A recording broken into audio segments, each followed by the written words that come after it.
Ethics 16, picture this. You are wrapping up a long shift and hop into the hospital elevator with a senior resident. You're both exhausted and start debriefing about a particularly complex case you just saw, casually mentioning the patient's name, their specific room number, and their recent lab results. It feels like a productive way to use your time, and since you're both doctors, you might convince yourself that it's acceptable because you're talking about work.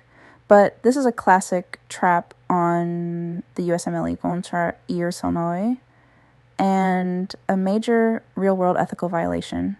The elevator, the cafeteria, and the hospital lobby are public spaces, not private offices.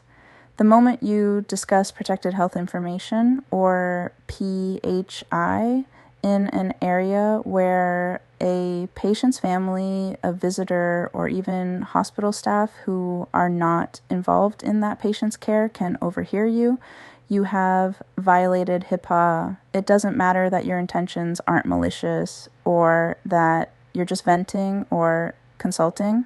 The standard of care is that patient privacy is absolute and must be maintained at all times. So, what is the right move? If you are the one talking, you must stop immediately the second you realize you are in a public space.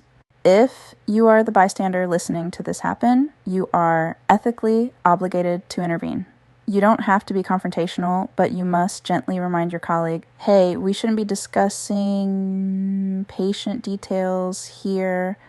Let's talk about this in the workroom. Prioritizing the patient's right to confidentiality over your own discomfort or social hierarchy is exactly what the boards want to see. Never let the convenience of a conversation outweigh your legal and ethical duty to protect the patient's identity. Always find a secure private location before you open that chart or discuss those clinical details.